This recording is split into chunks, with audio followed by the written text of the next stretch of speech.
안녕하세요. 삼형제를 키우는 엄마입니다. 오늘 제가 말할 주제는 아이를 방치해야 될까요? 아니면 아이를 교육시켜야 될까요?에 대해서 이야기해 보려고 해요.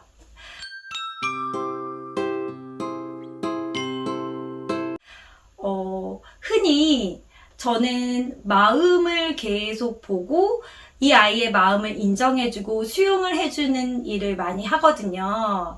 그러면 아이를 그냥 내버려 둬야 되는 거 아니냐라고 말씀을 하실 수도 있어요. 그래서 제가 그 부분을 확실히 말씀드리고 싶어서 이 영상을 찍게 되었거든요. 기본적으로 일반적인 엄마, 아빠 분들은 아이를 가만히 내버려 두지 않습니다. 그쵸? 그런데 점점점 포기를 하게 되면서 아이를 점점 내버려 두게 되거든요. 그러면 아이는 어떻게 될까요? 저는 지금 세 아이를 키우고 있잖아요. 네, 그 중에 저희 첫째 아이 이야기를 하면서 이야기를 시작해 보려고 하거든요. 저희 첫째는, 저희 둘째가, 저희 첫째 6살 때 태어났어요. 그래서 5살 차이가 나거든요. 그래서 저희 첫째와 저만의 시간이 굉장히 길었어요. 그러니까 외동으로 계속 오래 키웠어요. 그런데 이 아이와 저와의 그런 어떤 교류 관계가 그렇게 순탄치만은 않았어요. 그러니까 저는 첫째를 저의 결핍을 채워줄 수 있는 아이라고 생각을 했던 거예요. 제가 부족했던 부분, 제가 후회했던 부분들을 이 아이가 채워줄 수 있겠다. 그러니까 이 아이는 그 부분을 좀 보완해서 이렇게 가르치면 더 나보다 훌륭한 아이가 되겠다라는 생각을 했던 거예요. 그래서 뭐 주위에서 책도 많이 읽어주세요. 뭐도 많이 해주세요. 막 이렇게 얘기를 하면 그것대로 제가 하고 싶어 했었어요. 그런데 저희 아이는 그렇게 되지 않았어요. 그러니까 책을 읽자 하고 이렇게 앉아서 읽자고 하면 아이가 굉장히 화를 내고 도망쳤어요. 도망갔어요. 막 돌아다녔어요. 그래서 저는 이 아이와 저와의 시간이 굉장히 길었음에도 불구하고 온전히 책을 즐겁게 읽어주지 못했어요. 그래서 이 아이는 정말 내 뜻대로 되지 않구나 라는 걸 굉장히 어려서부터 느끼게 됐었거든요.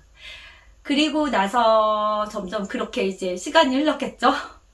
그러다가 이제 저희 아이가 유치원에 갈 시기가 됐었어요. 그래서 한국 나이로 5살 때 원래 동네 유치원에 보냈었는데 이렇게 좀 케어를 안 해주시는 부분이 좀 있어서 이제 주변에 유치원들을 알아보다가 주변의 유치원들은 다 정원이 다 찼더라고요. 그래서 영어 유치원에 제가 보냈어요. 저는 영어 유치원에 보내면서 잘 됐다. 그러니까 정말 제가 영어에 대한 결핍이 있었는데 여기선 채워줄 수 있겠구나라는 생각을 했어요. 그래서 영어 유치원에 딱 보냈고 이 아이는 영어 유치원에 보내졌지만 얼마나 놀고 싶겠어요. 그래서 거기서 굉장히 자유롭게 놀면서 그 노는 걸 이제 선생님들은 굉장히 많이 컨트롤 해야 됐었겠죠. 그래서 혼나면서 지냈어요. 그래서 저희 아이가 뭐 누구를 때렸다, 어쨌다, 이렇게 사고를 쳤다 하고 전화 온 적이 없고요. 저는 이 아이가 너무 돌아다녔다. 이 아이가 너무 말을 안 들었다. 장난꾸러기다. 이런 전화를 굉장히 많이 받았었어요. 그때 당시에. 근데 뭐 어찌 이렇게 보냈어요. 그러다가 초등학생이 되려고 할 때 이제 거기 연계 어학원에 가야 되니까 레벨 테스트를 봤었거든요. 그래서 신기하게도 꽤 좋은 레벨로 이렇게 됐었어요. 시험 결과. 그래서 그 레벨로 가게 됐고, 이제 거기서는 이제 어학원의 스케줄대로 해야 되잖아요. 네. 단어도 일주일에 한 번씩 시험을 봤었고, 또 워크북 같은 것도 있고, 또 스토리북도 있고, 그리고 온라인 숙제도 있고, 그렇잖아요. 그래서 그런 걸 이제 초등학교 1학년, 2학년 때 했죠. 근데 이 아이는 얼마나 하기 싫었겠어요. 그래서 점점 화도 내고, 거짓말도 하고, 그랬거든요. 그래서 이건 진짜 안 되겠다 싶어가지고 2학년 때 다 그만뒀어요. 그러니까 모든 학원을 다 그만뒀어요. 그러니까 뭐 이렇게 예체능의 학원은 계속 다녔지만 학업적인 그런 학원은 다, 학습적인 학원은 다 그만뒀어요. 그래서 그냥 집에 있었어요. 그리고 너 하고 싶은 대로 해라. 공부가 행복을 보장해 주지는 않는다라고 생각을 해서 진짜 내비뒀거든요. 그래서 이 아이는 가만뒀더니 유튜브를 막 10시간씩 보는 거예요. 뭐 게임도 뭐 그때부터 시작했던 것 같아요. 게임도 자기가 원하는 대로 뭐 다 하고. 전 그냥 진짜 내버려뒀거든요. 그리고 그때 당시에 또 애도 생기게 되니까 더 바빴죠. 그래서 이 아이에 대한 그런 케어가 확실하게 이루어지지 않았고, 제가 케어를 하면 아이는 화를 내고 계속 마찰이 있으니까 그냥 저는 다 포기했던 것 같아요. 그러니까 한마디로 방치를 했던 것 같아요. 근데 그 아이의 행복을 위해서 저는 방치를 했거든요. 물론 제가 바쁘기도 했지만 내가 이렇게 하면 아이가 싫어하니까 행복을 위해서, 이 아이가 웃는 얼굴을 보기 위해서 제가 했던 방법이었어요. 근데 이 아이는 행복해 보이지 않았어요. 그러니까 10시간씩 유튜브를 봐도 저한테 더 많이 화를 내고 더 많이 짜증을 냈어요. 더 많이 그런 부분에 원하는 게 많아지고. 그래서 이게 답이 아닌가라는 생각을 점점 하게 됐었어요. 그래서 너가 행복하냐? 라고 물어봤을 때 행복하지 않다고 했어요. 그리고 점점 우울하고 점점 무기력해 보였어요. 얘가 하고 싶은 게 없어 보였어요. 제가 보기에는 되게 안타까웠거든요. 네가 하고 싶은 대로 다 하게 해줬는데 왜 그래? 라는 생각을 계속 하게 했었어요. 그 친구가. 그래서 가만히 생각해 봤더니 사람은 소비적으로, 그러니까 정말 도파민 팡팡 터지게 하는 소비적 쾌락이 있는가 반면에 생산적 쾌락이 있잖아요. 그러니까 소비적 쾌락이라고 하는 거는 내가 무슨 물건을 사고 내가 무슨 게임을 해서 바로 그 결과를 알 수가 있고, 내가 유튜브를 보면서 계속 자극적인 게 내 시야에 들어오게 되고, 그런 바로 들어올 수 있는 소비적 쾌락을 하게 되면은 점점 우울해지고 무기력해진다는 거예요. 그러니까 그걸로 다 행복이 채워지지 않는다는 거더라고요. 그래서 그거를 제가 나중에 알게 돼서 굉장히 놀랐어요. 그래서 생산적 쾌락이라는 부분을 채워줘야 된대요.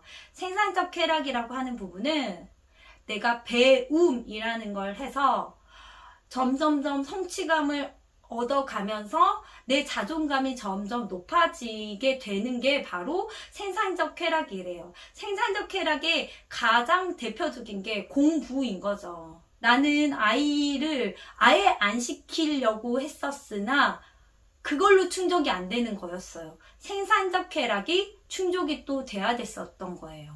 그래서 내가 이렇게 소비적 쾌락만 계속 아이에게 자극을 주고 있었구나. 생산적 쾌락도 해야 되는 거구나 라는 생각을 하게 됐어요. 그래서 저희 아이한테 이제 조금씩 얘기를 하기 시작했죠. 그래서 아이가 사실은 너무 안 한 부분이 있기 때문에 알긴 알거든요. 본인이 해야 되는 걸. 근데 쉽지 않아요. 왜냐면 그 관성이 있기 때문에. 집에 오자마자 유튜브를 뭐 1시간은 봐야 되고 뭐 이런 관성이 있었거든요. 그리고 게임해야 될 시간에는 게임을 꼭 해야 되고, 게임이 잘 안 되면 잘 될 때까지 또 해야 되고, 뭐 이런 그런 버릇들이 있었거든요. 근데 이런 관성들을 사실은 조금씩 변화해 나가야 됐었던 거죠. 그래서 저는 그 식물에 물 한 방울 두 방울 주듯이 아이에게 얘기를 하긴 하거든요. 근데 내가 원하는 만큼 아이가 변화하진 않아요. 저는 불교에서 이야기하는 응무소주 이생기심, 그러니까 하되 함이 없이 해라. 그러니까 아이에게 기대 없이 그냥 내가 생각하는 바를 이렇게 얘기하고 해라 라고 불교에서 이야기하잖아요. 그래서 그런 식으로 아이에게 조금씩 물을 주고 있어요. 그러니까 그것밖에 방법이 없거든요. 그래서 아이에게 최대한 내가 생각하는 그 기대를 하지 말고, 이 아이가 어찌됐든 독립적인 인간으로서 잘 살아가도록 계속 말을 해주는 거죠. 근데 이 아이가 힘들지 않게, 듣기 힘들지 않게 한 번씩 넌지시 이야기를 하는 거죠. 그래서 이 아이가 진정 조금씩 변화할 수 있도록 해야 된다고 생각해요. 그래서 아이를 방치도 해봤고, 아이를 엄청 교육을 시켜보기도 했었거든요. 제가 영어 유치원 보내고 어학원에 다녔을 때 진짜 공부에 대한 열의가 대단했었거든요, 제가. 근데 이 두 개 다 방법이 아니었어요. 그냥 중도였어요. 그러니까 아이가 가는 걸 묵묵히 지켜보면서 나는 엄마의 역할을 하는 거죠. 엄마의 역할이라고 해서 그냥 밥 먹여주고 옷 입혀주고 잠재워주고가 아니라 그거에 플러스 어른으로서 정말 아이가 잘 크도록 그 길을 살짝씩 얘기해 주는 거더라고요. 그래서 여러분도 혹시나 아이가 고학년이거나 또는 사춘기를 겪고 있다면 이 영상을 보시고 조금 마음을 내려놓으시고 이런 부분을 참고하셔서 아이를 잘 양육하셨으면 좋겠습니다. 그럼 제가 드리고 싶은 말은 여기까지입니다. 시청해주셔서 감사합니다.